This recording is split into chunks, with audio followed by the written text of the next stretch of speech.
بسم اللہ الرحمن الرحیم. Welcome to you all. ہم آج کافی عرصے بعد مل رہے ہیں. کتنے 2 سال ہوئے تھے پچھلی ہماری بیٹھک کو، جس میں مجھے یاد بھی نہیں ہے کہ کیا موضوع تھا، مگر میں آج یہ پروپوز کر رہا ہوں کہ ہم 4 چھوٹے چھوٹے موضوعات لیں، ایک ایک کر کے. سارے موضوع ایک دوسرے سے ریلیٹڈ ہیں. ایک موضوع کو میں اختصار کے ساتھ بیان کروں گا اور اس پر کچھ ڈسکشن ہوگی، امید ہے انشاءاللہ. پھر میں دوسرا، پھر تیسرا موضوع بیان کروں گا. جو موضوعات ہیں وہ بالترتیب ہیں: ذکر نمبر 1، توبہ نمبر 2، تدبر قرآن نمبر 3، اور صلاۃ نماز نمبر 4. سب سے پہلے ذکر. قرآن مجید نے اپنے پیغام کو ذکر کہا ہے. قرآن مجید کی وہ مشہور آیت جو اللہ کی طرف سے اس فیصلے کا اعلان کرتی ہے کہ یہ کتاب اللہ نے طے کیا ہے کہ محفوظ رہے گی، اس میں اللہ نے قرآن مجید کے لیے لفظ الذکر استعمال کیا ہے.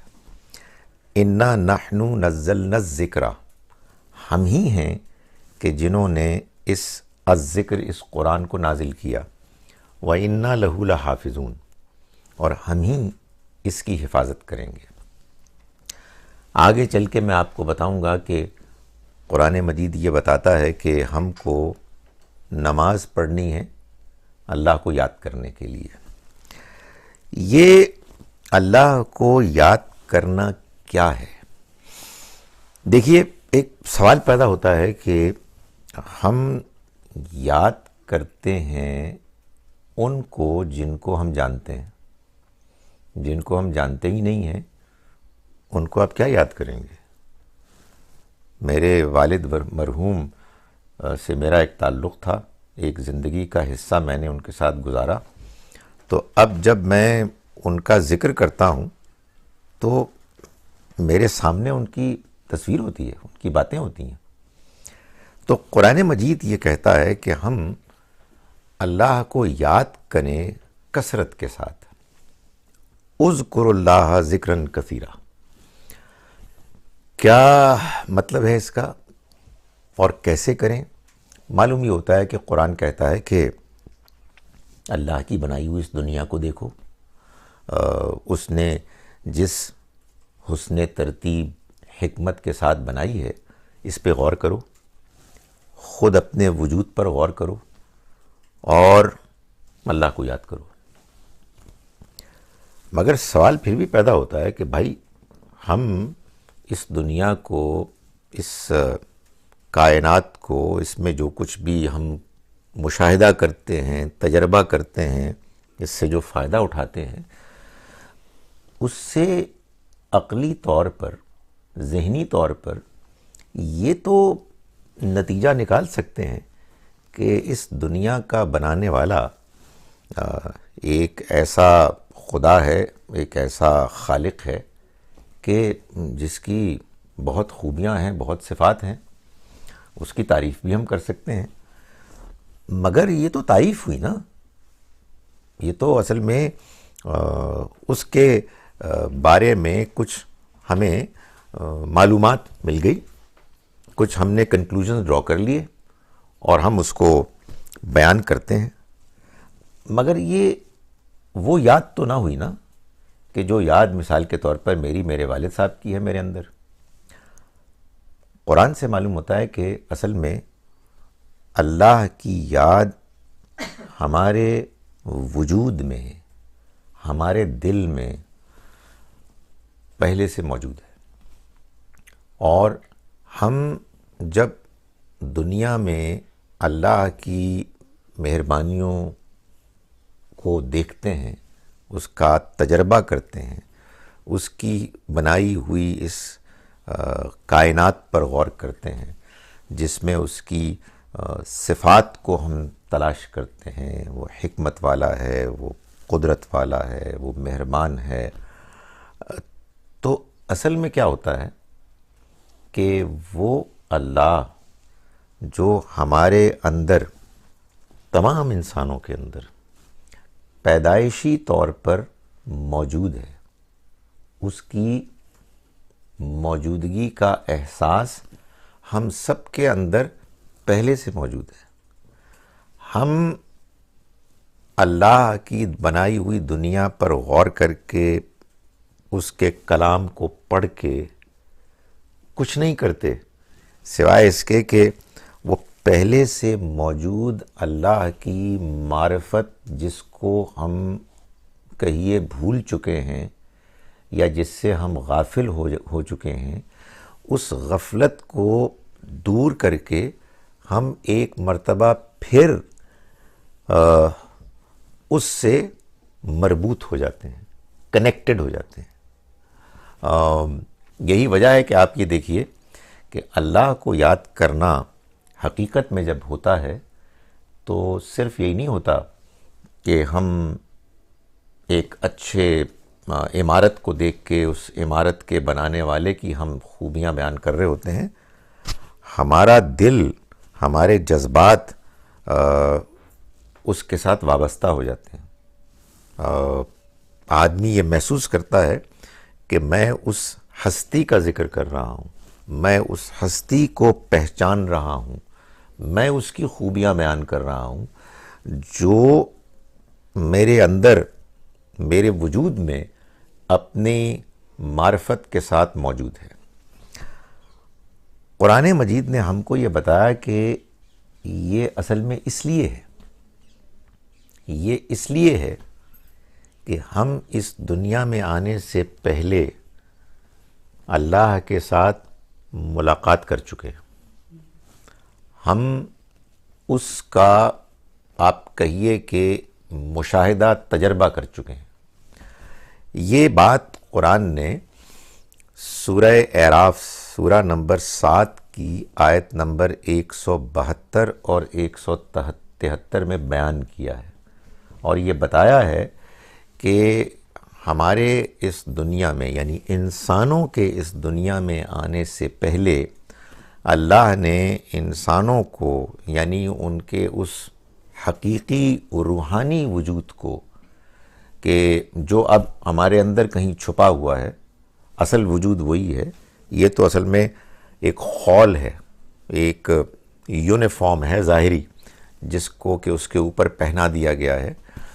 اس وجود نے اللہ کا مشاہدہ کیا، تجربہ کیا، اور اللہ تعالیٰ نے پوچھا ہم سے کہ الستو بربکم، کیا میں تمہارا رب نہیں ہوں؟ قالوا بلا، تو ہم سب نے کہا کیوں نہیں، یعنی ہم نے اس موقع پر اس بات کا اعتراف کیا، اور پھر اللہ نے کہا کہ ٹھیک ہے اب تم جاؤ، کل کو تم یہ نہیں کہہ سکو گے کہ ہمیں تو معلوم ہی نہیں تھا، یا ہمارے آباء و اجداد نے شرک کیا تھا تو اس میں ہمارا کیا قصور ہے۔ تو جو پہلا نقطہ میں چاہتا ہوں کہ بیان ہو جائے اور ہم اس میں مزید ڈسکس کریں اس کو، وہ یہ ہے کہ ہم جب اللہ کو یاد کرتے ہیں، چاہے نماز میں، چاہے نماز کے علاوہ قرآن پڑھتے ہوئے، ہم جو عمل کرتے ہیں وہ اپنے ظاہر میں ایک عقلی عمل ہے، ایک انٹلیکچول ایکسرسائز ہے، جس میں ہم اللہ نے جو کچھ ہم کو دیا ہے، جو اس کی مہربانیاں ہیں، جو اس کی عظمت، کرشموں کی نشانیاں ہیں، ہم ان کو دیکھ کر اپریشیٹ کرتے ہیں، لیکن اصل میں کیا کرتے ہیں؟ اصل میں اس کو یاد کرتے ہیں۔ اصل میں کیا کرتے ہیں؟ اصل میں اس کے ساتھ جو ہمارا پیدائشی، بلکہ پیدائش سے پہلے کا بھی جو رابطہ ہے، اس کو استوار کرتے ہیں، اس کو ریکریٹ کرتے ہیں، ہم اس کے ساتھ ریکنیکٹ ہوتے ہیں۔ یہی وجہ ہے کہ جب اللہ ہم میں سے بعضوں کو بعض موقعوں پر اپنے آپ کو یاد کرنے کی توفیق دیتا ہے تو ہم جذباتی ہو جاتے ہیں۔ یہ جذباتی آدمی محض کسی فلسفیانہ عقلی بات پر نہیں ہوتا، یہ اصل میں ایک تجربہ ہے، اور وہ تجربہ اپنے پیچھے ایک پس منظر رکھتا ہے، اور اللہ تعالیٰ ہم کو یہ بتاتے ہیں کہ ہمیں اللہ کو یاد کرنا ہے کثرت کے ساتھ۔ اس وجہ سے اللہ کو یاد کرنا، اللہ کا ذکر، اللہ سے کنیکٹ ہونا، یہ ایک بے پناہ عمل ہے، یہ ایک انتہائی allow me to say exciting عمل ہے۔ اس میں جو سیٹسفیکشن ہے، اس میں جو اطمینان ہے، وہ انسان کو کہیں اور نہیں مل سکتا۔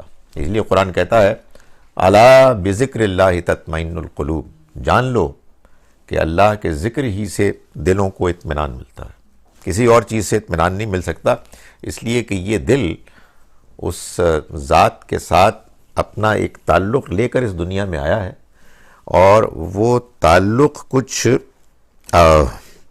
تھوڑا سا غبار میں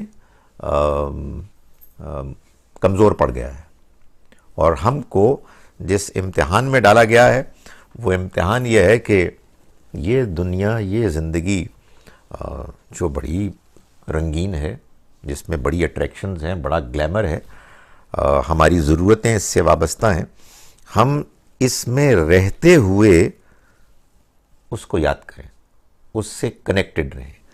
تو یہ سب کچھ جو ہم کرتے ہیں اس کی عبادت میں، یہ در حقیقت ہمارا اس کے ساتھ تعلق ریوائیو کرنے کے مختلف انداز ہیں۔ بس میں اس سیگمنٹ کی آخری بات یہ کر رہا ہوں کہ مجھے یہ بات جاننے کے بعد جب کبھی میں ان لوگوں کو دیکھتا ہوں کہ جو اچھے لوگ ہیں، اصول ضابطے کے مطابق زندگی گزارنے والے لوگ ہیں، اونچ نیچ خامیاں ہیں سبھی میں ہوتی ہیں، تو ایک دل میں خیال، ایک تڑپ پیدا ہوتی ہے کہ یہ کتنی عجیب بات ہے کہ ان کو معلوم ہی نہیں ہے، یہ بھی تو اسی خدا کی مخلوق ہیں۔ یہ جو ابھی آپ کے ہاں وہ آئی ایم شور ہو سکتا ہے ان کا کوئی کنیکشن کا کوئی اور طریقہ ہو، لیکن جو ابھی کام کر رہے تھے تو میں ان کو دیکھ رہا تھا کہ بڑے اچھے آدمی ہیں، اور مگر اتنی بڑی حقیقت سے ابھی وہ ناواقف ہیں۔ معلوم ہے کیوں؟ اس لیے کہ اصل میں تو اب اس حقیقت کا کہیے ادراک، اس کی انڈرسٹینڈنگ، اور اس کی انڈرسٹینڈنگ تک پہنچانے والا ٹیکسٹ تو میرے اور آپ کے پاس ہے۔ تو یہ تو اصل میں ذمہ داری میری اور آپ کی ہے کہ ہم اللہ کے ساتھ اس کے بندوں کے کنیکشن کو پہلے خود سے سمجھیں، اس کو اپریشیٹ کریں، اور پھر اس کو دوسروں تک بھی منتقل کریں۔ چونکہ میں نے پہلے ہی وعدہ کیا ہوا تھا کہ یہ 4 انسٹالمنٹس میں ہوگا، تو پہلی انسٹالمنٹ ختم ہو گئی۔ ان کو منتقل کیسے آپ کریں گے؟ یہ ایک واقعی بڑا مسئلہ ہے کہ منتقل کیسے کریں گے۔ یہ آسان نہیں ہوتا۔ اس کا ایک حصہ وہ ہے کہ جو اللہ کے ذمے ہے، اسی کے ذمے ہے، اور ایک حصہ اس نے ہمارے ذمے رکھا ہوا ہے۔ اس کی بڑی مہربانی ہے کہ جو حصہ اس نے ہمارے ذمے کیا ہوا ہے وہ آسان ہے، وہ اتنا ہی ہے جتنا ہم کر سکتے ہیں۔ وہ کیا ہے؟ لوگوں سے اچھی طرح سے پیش آنا، لوگوں کے ساتھ ہمدردی رکھنا، لوگوں سے ایسا تعلق رکھنا کہ کسی موقع پر جب اپرچونٹی ملے تو بات کرنا۔ یہ کام بھونڈے طریقے سے نہیں ہو سکتا۔ یعنی یہ نہیں ہے کہ آپ سڑک پہ چلتے ہوئے بندے کو پکڑے، ان کا یار میری بات سننا، تم اللہ میاں سے کنیکٹڈ ہونا چاہتے ہو کہ نہیں ہونا چاہتے؟ وہ کہے گا یار فار گاڈ سیک میں جوتا خریدنے آیا ہوں اور تم مجھے کنیکشن کی باتیں کر رہے ہو۔ تو اس لیے اچھا، اس میں کیا کیا اللہ تعالیٰ نے؟ آپ کی ذمہ داری کو ڈیفائن کر دیا ہے۔ وہ ذمہ داری کیا ہے؟ وہ ہے وَتَوَاصَوْا بِالْحَقِّ وَتَوَاصَوْا بِالصَّبْرِ، ایک دوسرے کو حق کی تلقین کرنا اور ایک دوسرے کو حق پر ثابت قدم رہنے کی تلقین کرنا. یعنی ایک دوسرے کو حق پر تلقین کرنے سے یہ بات آپ سے آپ واضح ہو گئی کہ مجھے یہاں رہتے ہوئے برازیل نہیں جانا، مجھے پولینڈ نہیں جانا. یہ جو میرے گرد و پیش کا ماحول ہے جس میں میرے کچھ رشتہ دار ہیں، میرے کچھ دوست ہیں، میرے کچھ ہمسائے ہیں، جن لوگوں کے ساتھ میرا ویسے ہی نیچرل تعلق ہے، مجھے ان تک بات پہنچانی ہے. زیادہ بڑے پیمانے پر اگر کوئی اس کو کرے گا تو ظاہر ہے کہ اس کو پھر اس کے لیے تیار ہونا چاہیے، آپ کہیے کوالیفائیڈ ہونا چاہیے. ہر آدمی کی ایک ذمہ داری ہے اتنی ہی جتنی کہ اس کے لیے ممکن ہے.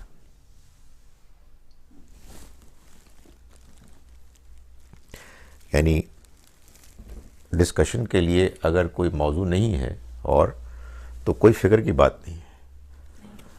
میں اس کے بعد 3 اور رکھتا ہوں، مگر میرا یہ خیال ہے کہ ذکر کے سلسلے میں ہمیں مزید اگر کوئی چیز ہے تو کلیریفائی ہونا چاہیے. یہ جو ذکر ہم کرتے ہیں نا، تسبیحات، سبحان اللہ سبحان اللہ، یہ اصل میں اس ذکر کو پانے کا ذریعہ ہے. یہ ہمارے ہاں لوگوں کو بڑی غلط فہمی ہوتی ہے کہ وہ کیا کر رہے ہیں، وہ ذکر کر رہے ہیں. میرا خیال ہے ذکر کرنے کی کوشش کر رہے ہیں. جب آپ کہتے ہیں نا سبحان اللہ الحمدللہ، تو یہ کچھ الفاظ ہیں جن کا ایک مطلب ہے. سارا ذکر اس مطلب کے اندر ہے.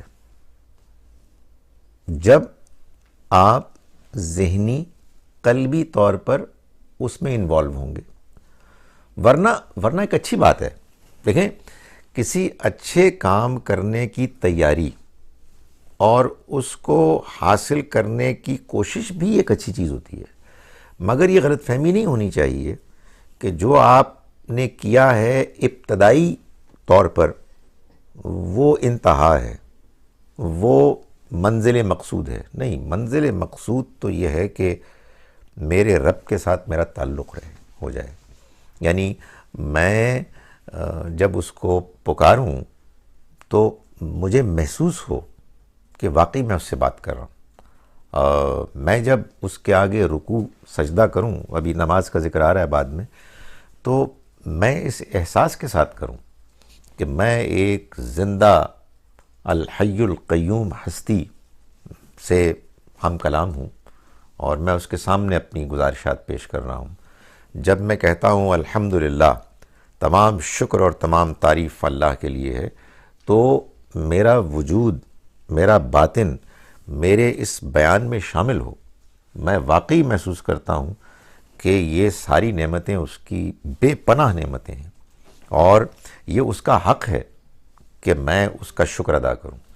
سو اصل میں یہ ذکر ہے جو ہم کرتے ہیں، لیکن بہت ایسا ہوتا ہے کہ یہ ذکر اپنے مفہوم، اپنے معنی، اپنی روح، اپنی اسپرٹ سے کٹ جاتا ہے. ایک اور پرابلم بھی ہوئی ہے، میں بڑا غور کرتا ہوں کہ یہ ہوا کیا ہے. دیکھیں، اللہ کے کلام اور اللہ کے ذکر میں کچھ اضافی برکتیں بھی ہیں، ایڈیشنل ایڈوانٹیجز، بونس ویلیو بھی ہے اس کی. مثال کے طور پر معلوم نہیں اس دنیا کے اس حصے میں جس میں آپ رہتے ہیں اس طرح کے مسائل ہوتے ہیں نہیں ہوتے. ہمارے والے حصے میں بہت ہوتے ہیں. لوگ کے ساتھ کسی نے کچھ کر دیا، کچھ جادو کر دیا، پریشان ہو جاتے ہیں لوگ، کچھ نظر لگ گئی، فلاں فلاں.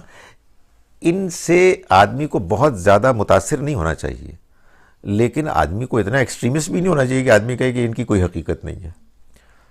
لوگوں کے ساتھ ہوتے ہیں معاملات.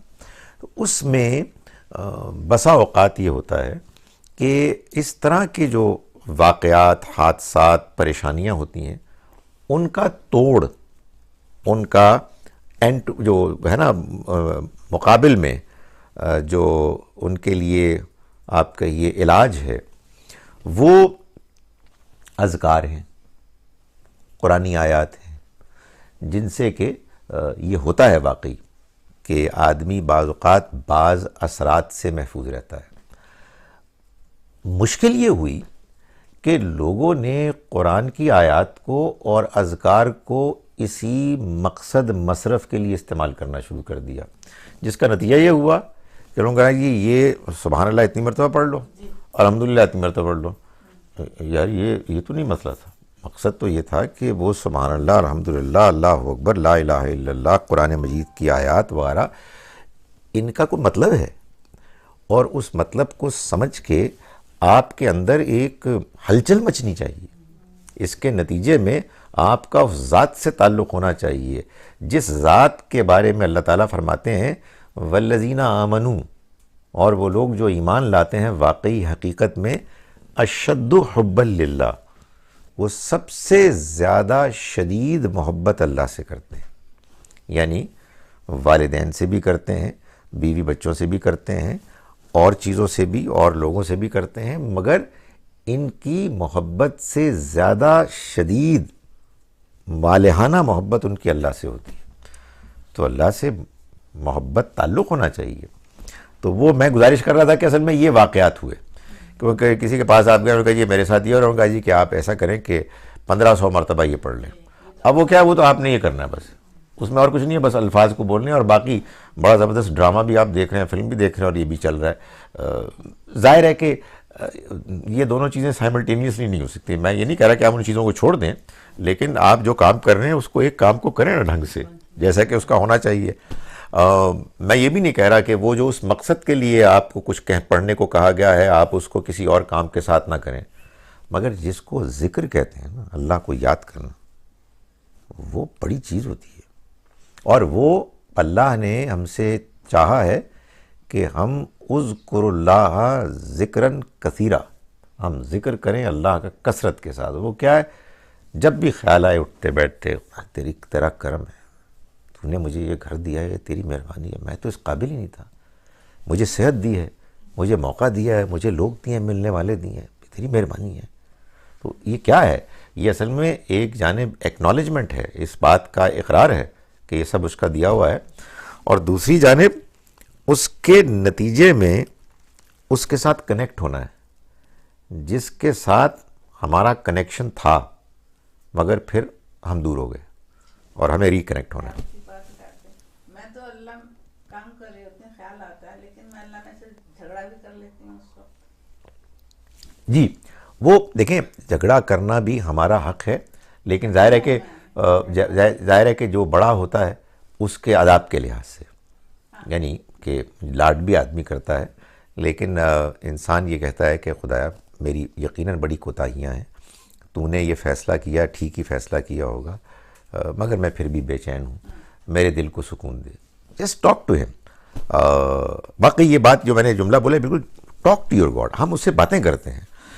ہم نے دین کے ظاہری کچھ انداز اختیار کرنے کے نتیجے میں بعض اوقات ایسا کیا ہے کہ اس کی اصل حقیقت اور روح دور ہو گئی ہے. ہم اس کو ہم صحیح طرح سے نہیں پا سکے، جو میرے اس پہلے نقطے کا مقصد تھا کہ ہم اس کو سمجھیں.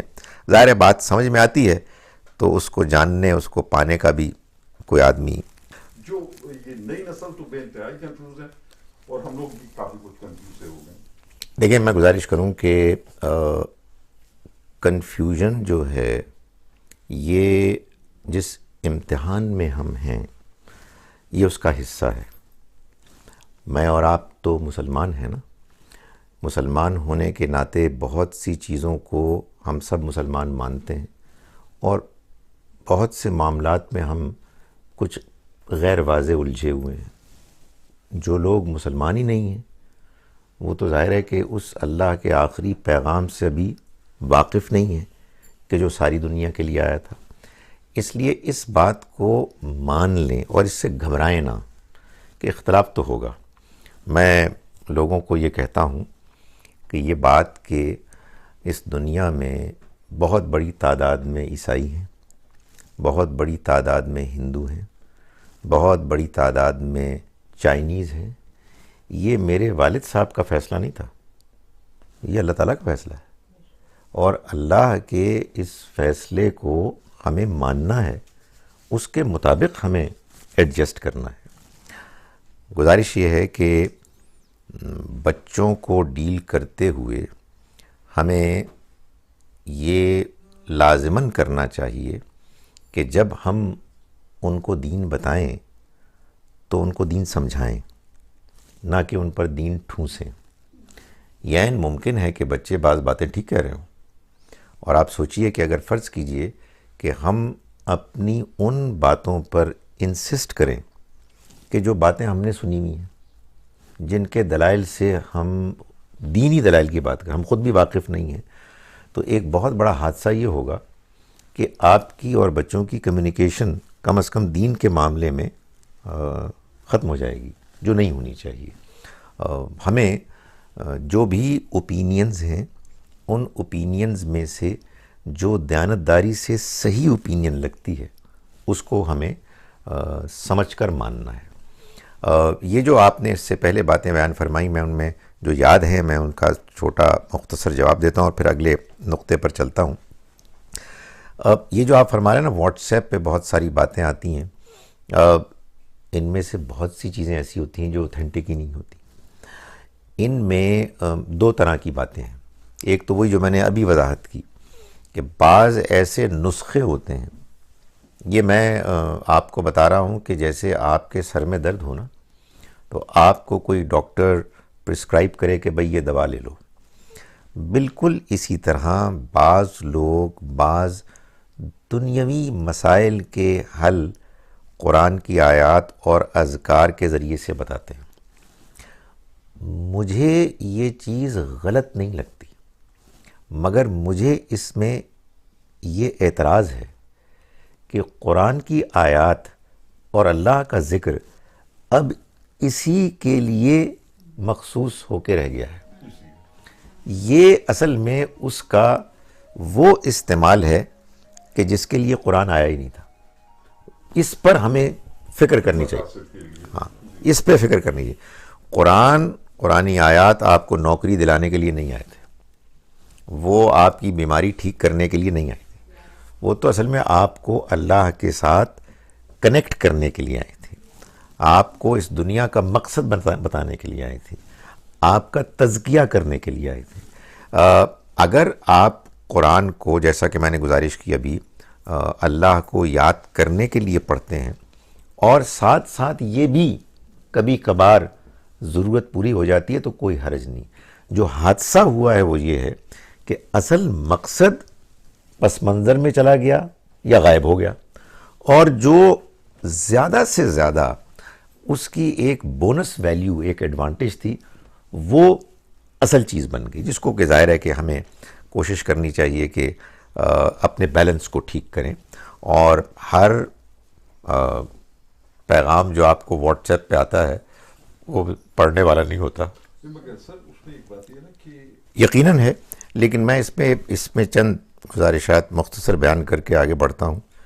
ایک یہ کہ میں آپ سے گزارش کروں کہ اصل مسئلہ آپ یعنی اس کو آپ، میری جو بات ہے اس کو آپ سمجھیں اس کی اسپرٹ میں۔ اصل مسئلہ میرے لیے آپ لوگ نہیں ہیں، میں اپنی ذات ہے۔ آئی ہیو ٹو امپروو، مجھے اپنے آپ کو امپروو کرنا ہے۔ آپ لوگ بھی ہو جائیں بڑی بات ہے، اللہ کا شکر ہے، but I have to focus on myself. جب میں اپنے کو چھوڑ کے آپ لوگوں کو زیادہ اہمیت دینے لگوں کہ آپ ٹھیک ہو جائیں تو خواہ پریشانی ہوتی ہے۔ جب میں ٹھیک ہوں گا تو یقیناً میں دوسروں کو بھی ٹھیک کرنے کی کوشش کروں گا۔ جب میں ٹھیک ہوں گا دوسرے ٹھیک نہیں بھی ہوتے تو کوئی فرق نہیں پڑتا۔ میں انشاءاللہ مطمئن ہوں گا، اس لیے کہ میں اس دنیا میں اللہ کی طرف سے امتحان کے لیے بھیجا گیا ہوں۔ آخرت میں میرے امتحان کا نتیجہ نکلے گا۔ میں دوسروں کی اصلاح کی اپنی امکانی حد تک کوشش کروں گا، نہیں ہوتی تو پیغمبروں کے زمانے میں بھی نہیں ہوئی تھی بعض، اس لیے مجھے اپنا کام کرنا ہے۔ ایک تو یہ چیز ہے۔ دوسری چیز یہ ہے کہ مجھے صحیح کو صحیح کہنا ہے، غلط کو غلط کہنا ہے، لیکن کسی کے دل میں نہیں جھانکنا۔ میں نہیں جانتا کون منافق ہے، حقیقت یہ کہ میں نہیں جانتا۔ میں تو جھوٹے کو بھی منافق نہیں کہہ سکتا، میں صرف یہ کہوں گا کہ وہ شخص جھوٹ بول رہا ہے، اس وقت بول رہا ہے، کیوں بول رہا ہے، اس کی کیا مجبوریاں میں نہیں جانتا. مجھ سے اس کی ملاقات ہوگی، میرے ساتھ اس کا کوئی تعلق ہے، میں اس کو سمجھاؤں گا یار دیکھو جھوٹ نہیں بولتے. میں یہ رسک لے ہی نہیں سکتا کہ میں کسی کے دل میں جھانک کر یہ فیصلہ کروں کہ اصل میں یہ ایک it is not my problem. یہ میری پرابلم ہی نہیں ہے. آنیسٹلی آپ صحیح کہہ رہے ہیں. یعنی بولیویا میں کوئی حادثہ ہوا جس کے نتیجے 15 بندے مر گئے اور میرے رب نے یہ میری ذمہ داری نہیں رکھی.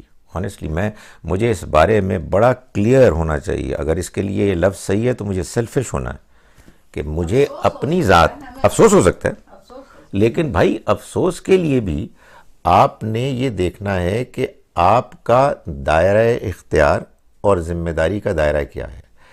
آپ اتنے زیادہ الجھ گئے، آپ صحیح فرما رہی ہیں، بلڈ پریشر ہائی ہو گیا، اس کے بعد آپ اپنی امیجیٹ ذمہ داریوں کو پورا کرنے کے قابل بھی نہیں رہتے. آپس میں لڑنا بھڑنا شروع کر دیتے ہیں. میں یہ لوگوں کو کہتا ہوں کہ یہ ابھی پچھلے الیکشن ہوئے ہیں، اس میں یار کس نے جیتنا تھا کس نے ہارنا تھا وہ ہو گیا. آپ آپس میں کیوں لڑ رہے ہیں؟ آپ ایک دوسرے کے ساتھ کیوں دست و گریباں ہیں؟ اپنا نقطۂ نظر بیان کریں، دوسرے کا سنیں، اور جو اصل آپ کے یہاں دنیا میں اللہ کی طرف سے بھیجنے کا مقصد ہے اس کو سمجھنے کی کوشش کریں اور اس میں بہتر سے بہتر بننے کی کوشش کریں. بھائی ایک آخری بات میں جو اس میں یعنی بہت ساری باتیں ہیں، ظاہر آگے بھی ڈسکشن میں امیدیں آئیں گی. میں یہ گزارش کرنا چاہتا ہوں کہ یہ جو ہمارے ہاں ایک تصور ہے نا کہ یہ آپ کام کریں گے تو اس کا آپ کو اتنا ثواب ملے گا اور اللہ تعالیٰ اس سے اتنا خوش ہوں گے. یہ جان لینا چاہیے کہ جس کو آپ ثواب کہتے ہیں یہ دو چیزوں کا کمپوننٹ ہے، دو چیزوں کے ملاپ سے اس کا فیصلہ ہوگا. ایک عمل کا ظاہر اور ایک اس ظاہری عمل کے پیچھے اسپرٹ اور مقصد. یہ کوئی چیز نہیں ہے کہ آپ نے اتنا پڑھا تو آپ کو ثواب ملے گا. نہیں، وہ جو آپ نے پڑھا ہے اس کو کس اسپرٹ میں پڑھا ہے، کس جذبے سے پڑھا ہے، آپ نے سمجھ کے پڑھا ہے، آپ کے اندر ان الفاظ کے نتیجے میں وہ اثر وہ ایفیکٹ پیدا ہوا ہے یا نہیں ہوا ہے. میں اس کو ایسے سمجھتا ہوں کہ مجھے یہ معلوم ہوا کہ کسی کو پانی پلانے سے 2 رکعت نماز کے برابر ثواب ملتا ہے. میں نے پانی کا گلاس پلا دیا، میں نے کہا ایک اور پی لو، ایک تیسرا پی لو، تو وہ کہے گا یار مجھے معاف کر دو، تم ثواب کہیں اور سے آپ حاصل کریں، اس لیے کہ اب اس کے بعد بجائے اس کے کہ اس سے مجھے کوئی فائدہ ہو مجھے نقصان ہوگا. سو مجھے ثواب ملتا ہے ایک عمل، اچھے عمل کے کو اچھی نیت اور اس کے اصل مقصد کے لیے کرنے کے نتیجے میں. باقی جو ہمارے ہاں باتیں مشہور ہوئی ہوئی ہیں ظاہر ہے کہ وہ غلط فہمیاں ہیں جن کو کہ ہمیں اپنے دل میں بھی اپنے اندر بھی دور کرنا ہے اور معاشرے میں بھی اس کی اصلاح کی جتنی ہم کوشش کر سکتے ہیں. یعنی جن سے ہمارا رابطہ ہے، جن سے ہماری کمیونیکیشن ہے. اینڈ میں آپ سے بھی گزارش کروں کہ کمیونیکیشن کا صحیح ہونا یہ بھی بہت ضروری ہے. اور کمیونیکیشن میں صرف بولنا ہی کافی نہیں ہے بلکہ سننا بھی اتنا ہی ضروری ہے. بعض اوقات آپ کو اچھی کمیونیکیشن کے لیے باتیں نظر انداز کرنی پڑتی ہیں. ہر بات پر ہر وقت ریئیکٹ کرنا بھی کوئی ضروری نہیں ہے. اصل مقصد کیا ہے؟ اصل مقصد یہ ہے کہ میں ان کی بات دھیان سے سنوں اور اپنی بات کو ایسے کروں کہ انہیں سمجھ میں آ جائے، ان کے دل میں اتر جائے. اس کے لیے ظاہر ہے پھر طریقے مختلف ہو سکتے ہیں، مگر اگر آپ کے دل میں یہ وری ہے، یہ فکر ہے کہ مجھے اپنی بات پہنچانی ہے، تو پھر آپ اس کے لیے طریقے سوچیں گے.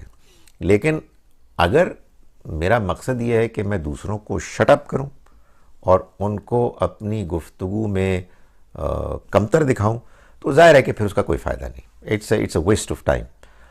اور ظاہر ہے کہ اس سے نہ اپنی اصلاح ہوتی ہے نہ معاشرے کی اصلاح ہوتی ہے.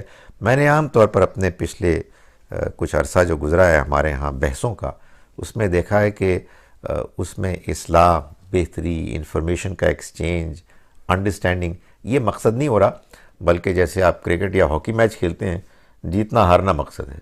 وہ ظاہر ہے کہ وہ کمیونیکیشن کا کوئی اچھا استعمال نہیں ہے.